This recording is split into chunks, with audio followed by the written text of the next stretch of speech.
9:44, everybody, and this comedy superstar shows no signs of slowing down. In fact, in his new special, you can see that he's aging gracefully. Take a look. Went to this doctor. I was like, I don't know what's going on with my leg, but my right leg just keeps locking up. I don't even play sports. So it hurts right here from my hip to my knee. He goes, that's your sciatic nerve. Those are early stages of sciatica. And normally, it affects the buttocks. But I noticed you don't have one.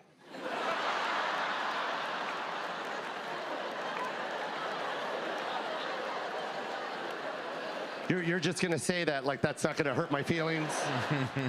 Oh my God. That's Jo Koy, live from Brooklyn, his 5th Netflix comedy special. And the comedian, actor, writer, producer is here to share more. Good morning, Jo Koy. Great to have you here. Thank you. I mean, huge world tour. How many places did you go? I think over 100-something cities. Oh my gosh. We ended in Abu Dhabi, which was like, I was like, what are we gonna do in Abu Dhabi? Yeah. And then we ended up going, and it was sold out. It was insane. Like it's crazy to see how comedy transcends. And it's like. But the best city on that tour? Best city would be, I would say, Ireland. Wow, I thought you were gonna say Brooklyn. Yeah. Oh yeah, Brooklyn.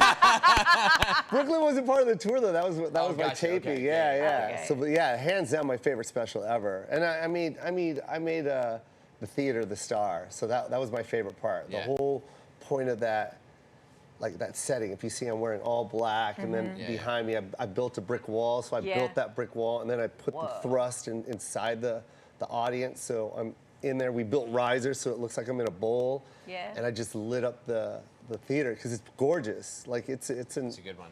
Well, when it's beautiful. You talked about that in the special, that you said, okay, where am I going to film this special? And you said, I got to do it in Brooklyn. Why Brooklyn? Brooklyn, I mean, we know why Brooklyn. You know what's crazy is when I came to New York for the first time to play some coffee house. Yeah. The first thing I had was a CD Walkman, and all I had was Biggie, Hypnotize, and I kept playing it on repeat, and that was my first experience in New York, was playing Biggie, Brooklyn. You know what I mean? And then I finally got to play Brooklyn after I was on tour, and I was like, yeah, this is home. This is where I need to shoot this special. Yeah.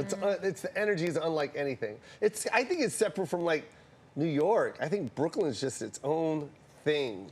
So. Standalone. It is. Yeah, it is. is.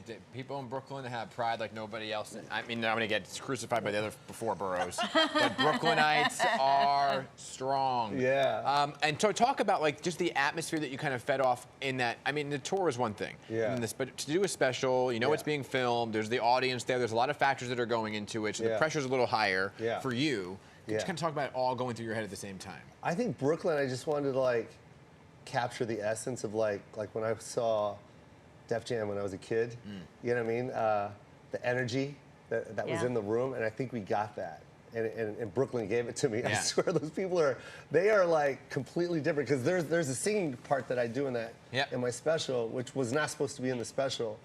Like that was completely because of the money, that like how much it costs to license those songs. So when we did it, I even told my DJ, we're not going to do it, so don't even queue up for it. And then I was such in a moment that I called it, and he was prepared, and we played it. That was great. And then we were in the editing bay, and they cut it out, and I go, we have to put it back in. Michelle, my producer's like, yeah, let's do it. And it was a lot of money, but it was worth it. Right. The one thing about you that everybody loves is like, you're the guy that everybody wants to hang out with. And you're the guy that I love the fact that you always include family. And your son travels with you. Yes.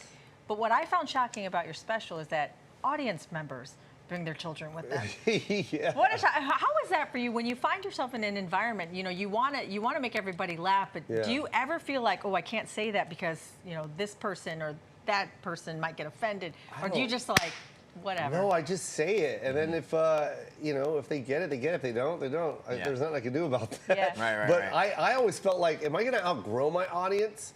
You know what I mean? Or is my audience going to grow with me?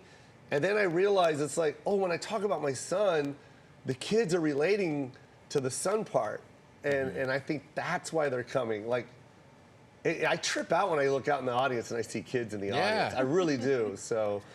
I cringe at first. I'm like, oh God, man, he's like 14. But then it's like, oh well, we're here. Yeah. In this special, and you know him for talking about your family, you bring in social media a lot, but in this one, you kind of zero in on this Zaddy phase of your life. And so, you consider yourself a Zaddy? Yeah, I guess. That was actually something someone said to me, and I just used it one day on stage. And it's like, okay, I'm an older guy, I'm single, whatever, but now you got to know what that entails. And that's why I can't date you, because you're not going to understand this world. You're not going to understand that my left toe swells up if I drink brown liquor. You're not going to get that. You're not going to get it. I can't explain it to you because you're in your 20s, so don't date me. Right. You know what I mean? I grunt when I walk to the bathroom. You know what I mean? I have sleep apnea. I'm not dying in my sleep. That's called sleep apnea. I mean, I climb up one flight of stairs in the morning from the makeup room up to this, and every time she's getting mic'd up, and I'm always like... Yeah. Yeah. Right. Dude, my sciatica is bad. My lower back is killing me. You know, I'm at that age where I drop my phone and go, I guess I'm not taking calls But what's today. your definition of Zaddy then? Because isn't Zaddy supposed to? What's your definition of Zaddy? Zaddy's just an older guy. Like, it's like a sexy daddy. Yeah, some girl. You're a Zaddy, Joe. Some girl called me Zaddy one day, and I was like, what? And she goes, oh, you're a Zaddy. And I was like, oh, okay. And I just ran with that on stage one time, and now it's part of my thing. Okay.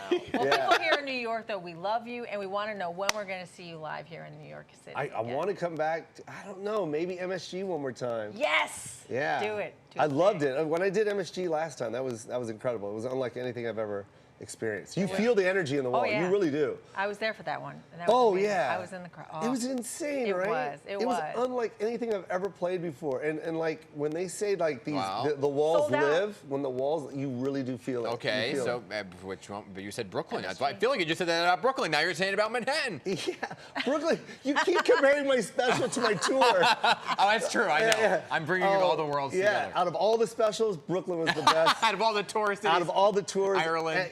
There's a reason why Michael Jordan said it's called the Mecca. You know what I mean? And it is true. MSG is the Mecca. Well, Joe, thanks for stopping by. Of course. We love you. I love you guys. Thanks for always making I'm going to buy you taco socks when I come back. I'm going to buy you salsa socks. Taco Tuesdays. Taco Tuesday.